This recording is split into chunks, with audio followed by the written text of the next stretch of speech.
안녕하십니까. 어제는 노아는 여호와께 은혜를 입었더라 라는 창세기 6장 8절에 한국어 번역이 잘못되었으며 노아는 여호와의 눈에서 자비를 찾았더라 라고 번역되어 옳다는 점을 주로 말씀드렸습니다. 그리고 이 6장 8절을 잘못 번역함으로써 기독교인의 삶의 자세와 목표가 잘못 설정될 수도 있다는 점도 간단히 말씀드렸지요. 그리고 참 한 가지 알려드릴 것이 있습니다. 어제 올렸던 유튜브 말씀 하단에 시청자분들이 댓글을 달 수 있도록 댓글창을 열어놓았습니다. 그러니 어제 유튜브 내용을 보신 분들 중에서 댓글을 달기 원하시는 분은 댓글창을 잘 활용해 주시기 바랍니다. 그리고 오늘 이 설교 말씀도 댓글창을 열어놓도록 하겠습니다. 참고하시기 바랍니다.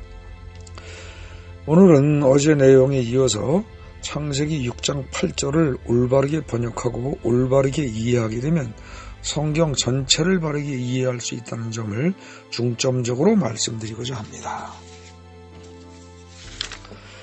여러분들 이제까지 혹시 창세기를 읽으면서 노아를 왜 의인이라고 했을까? 그리고 노아를 왜 당대의 완전한 자라고까지 말을 했을까? 그리고 노아가 하나님과 동행했다고 하는데 구체적으로 무엇을 어떻게 했다는 말인가? 라는 의문을 가져본 적이 없으십니까? 다시 말해서 노아가 무엇을 잘했기에 성경은 노아를 그토록 칭찬하고 있는 것일까? 라고 생각해 본 적이 없느냐는 겁니다. 창세기 6장 8절을 기존의 한국어 번역처럼 노아는 여호와께 은혜를 입었더라 라고 이해한다면 이러한 질문에 대한 답은 창세기 6장 본문에서 전혀 찾을 수가 없게 됩니다. 그러나 창세기 6장 8절을 히브리어 원문에 충실하게 노아는 여호와의 눈에서 자비를 찾았더라 라고 번역을 한다면 조금 전에 제가 말씀드린 그 모든 질문들에 대한 해답은 바로 8절이 되는 겁니다. 즉 여호와의 눈을 보면서 여호와의 속마음을 읽을 정도로 여호와 하나님을 사랑하고 또 깊이 이해했기 때문에 하나님은 노아를 의인이요 당대의 완전한 자라고 부르셨으며 또 그랬기 때문에 노아가 하나님과 동행했다고 성경은 기록하고 있는 겁니다. 그런데 창세기 6장 8절을 바르게 이해하고 나면 의외로 여러 가지 많은 문제들이 덩달아서 풀립니다. 그중 하나가 노아보다 먼저 나오는 에녹에 관한 문제입니다. 창세기 5장 24절에 보면 에녹이 하나님과 동행했다는 말이 나옵니다. 그런데 이때 동행했다는 말이 무슨 뜻일까요? 이 문제를 아무리 따져봐도 창세기 5장에서 답을 찾을 수는 없습니다. 하지만 역시 하나님과 동행했다고 평가되는 노아의 삶에 비춰보면 답이 명백히 나옵니다. 즉 창세기 6장 8절에서 보아서 알 수 있듯이 에녹도 노아처럼 여호와 하나님의 눈 속에서 하나님의 속마음을 알아차릴 정도로 하나님을 가까이하며 또 하나님을 사랑했다는 뜻입니다. 그것이 하나님과 동행한다는 말의 참뜻입니다. 하나님의 얼굴 표정만을 보는 정도가 아니라 하나님의 눈빛을 깊이 들여다보면서 하나님의 속마음을 알아차릴 수 있을 정도로 하나님을 사랑하는 것, 이것이야말로 창세 이후 아담의 후손들에게 하나님이 진정으로 바라시는 것이었습니다. 그리고 또 바로 이것이 오늘날 우리에게도 하나님이 진정으로 바라시는 것입니다. 여호와 하나님의 눈동자 속에서 하나님의 속마음을 깨달을 정도로 하나님을 깊이 이해하고 사랑하는 것, 창세기 6장 8절에서 처음 언급된 하나님과 인간 사이의 깊은 사랑, 사실은 이것이 곧 성경 전체의 핵심 주제입니다. 바로 그런 사랑을 인간과 나누려고 하나님이 아담을 만드시고 에덴 동산을 만드셨습니다.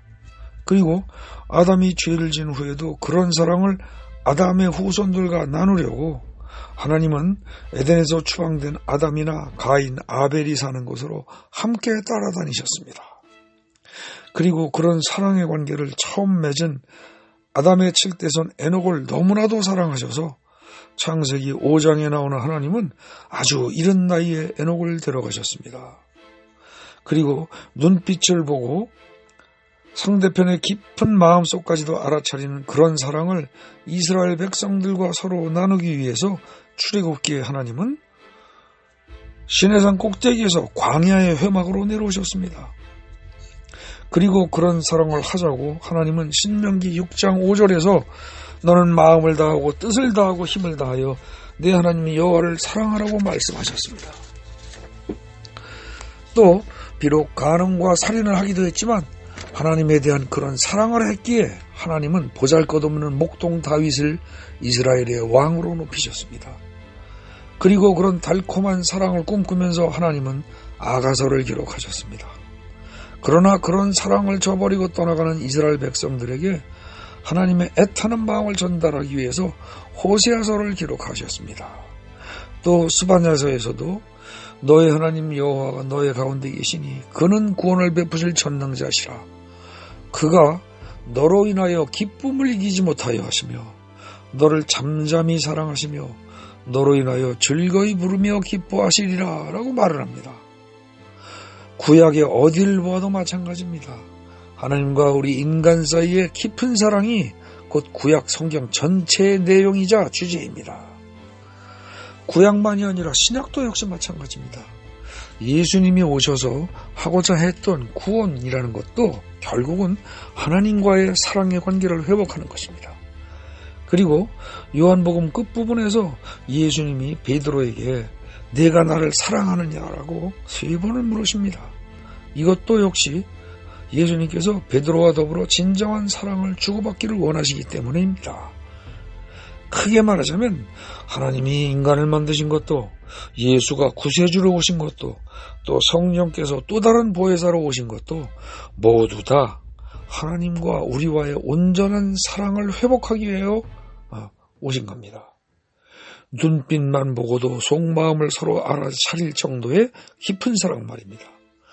요한복음에 여러 차례 나오는 내가 너희 안에 너희가 내 안에라는 식의 표현은 주님이 우리와 서로 마주보는 정도가 아니라 그보다 더 나아가서 우리와 완전히 하나가 되고 싶으신 마음을 나타냅니다.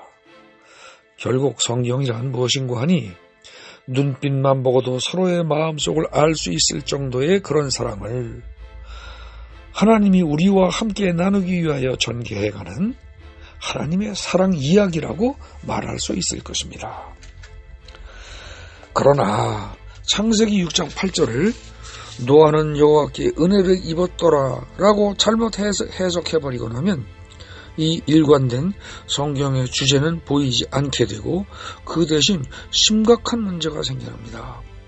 가장 먼저 생각할 수 있는 문제는 하나님을 믿는 우리들이 노아와 같은 의인이나 완전한 자 혹은 하나님과 동행하는 자가 될 가능성은 거의 사라져버린다는 점입니다. 왜냐하면 여호와께 은혜를 입는 것이 가장 중요하므로 여호와의 은혜를 입는 것 자체가 신앙생활의 목표가 될 수밖에 없기 때문입니다. 그래서 맨날 은혜를 주시옵소서 주시옵소서라고 요청만 하게 될 것이기 때문입니다.